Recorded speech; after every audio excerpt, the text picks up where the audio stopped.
It's looking ugly here. Here, meaning the United States, I assume. What city or state in Mexico is the best place to live? I'm thinking Acapulco.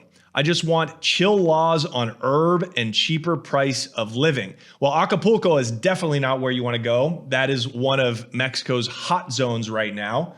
One of the most dangerous urban environments, I would say, for cartel warring is Acapulco. First is right now is Culiacan with the war in Sinaloa between the factions of the cartels there.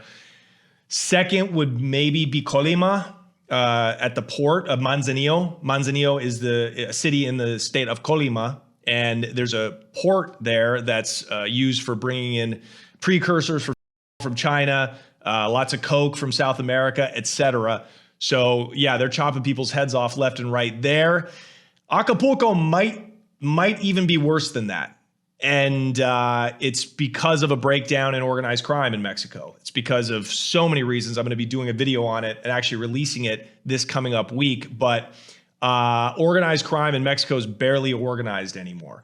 A lot of the drug profits have been just sucked out of the country now that weed is basically fully legal, right? There is still some export, but places in the South are not making money from weed export anymore. The legacy organizations are disintegrating before our eyes. The Sinaloa and now, the CJNG, which is just incredibly violent. And we're finding out just not very organized. So you have a bunch of different clans in all of these major cities, and they're into way more than drugs, dude. They're stealing oil from the Mexican Pemex, from the Mexican state-owned oil companies. They're involved in extortion at a high level all the way down to local businesses.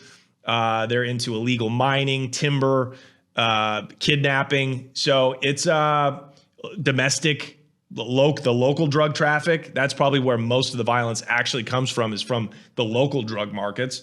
So yeah, I mean, it's Acapulco is just not. This is not the 1950s, and you're not Frank Sinatra. That is a up city. Do some research about that. There's a lot more places you can go in Mexico.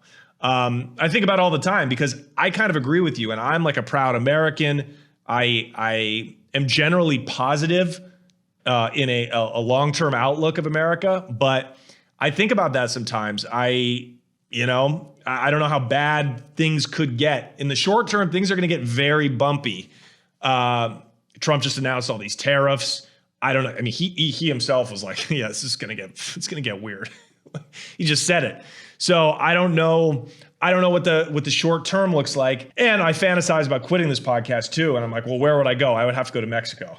So where I would go, I mean, you want chill laws on herb. So you want to be able to smoke weed. What is the difference? Where do you live, Dr. C. Leva, in America that doesn't have chill laws on herb? Alabama, the Carolinas, like where Indiana, where in America can you not smoke weed or even like grow your own weed now? I could be wrong, but it seems like marijuana has basically been decriminalized, at least at the personal level in America. But you want to go someplace with a cheap price of living and where the herb is, well, look, in Mexico, you could smoke weed, but what are you going to do? I mean, if cops arrest you for smoking weed, you just pay them. I bribed a cop in Culiacan, Sinaloa, for like $20. I took a bad U-turn. He pulls me over and he goes, he's a bike cop, and he goes, yeah, no, we're going to have to take your ID down to the station for a couple of days. My ID. I'm like, okay, buddy. Véngase. And I just slip him a little $20 and I'm like, here, kick rocks. Are you going to be working for the cartel? I don't think so. So I think you could pretty much smoke weed wherever you want. You can marry a 17-year-old. You can go to Club Paris in Ensenada and you can fornicate. The best places to live, I mean, it all depends on what you do, right? I love Baja California. I do. I think Tijuana is actually a beautiful city. It's getting more expensive, but if you live down the coast on the Bajas, right? The Baja Peninsula, those little towns, those little beach towns, it's just idyllic.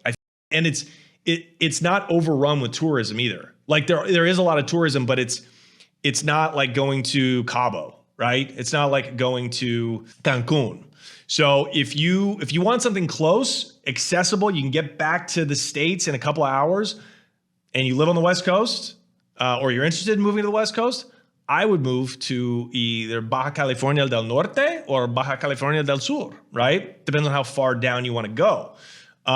There's tons of just, there's a little expat communities and fishing villages, and, more and more people are seeing the value of moving to Mexico. You're sure it's not going to move to Canada. Tell you that much. If you want big cities, I mean, Mexico City is one of my favorite cities on earth, or that I've been to, and I've been to a lot of places. Mexico City is a 10 out of 10.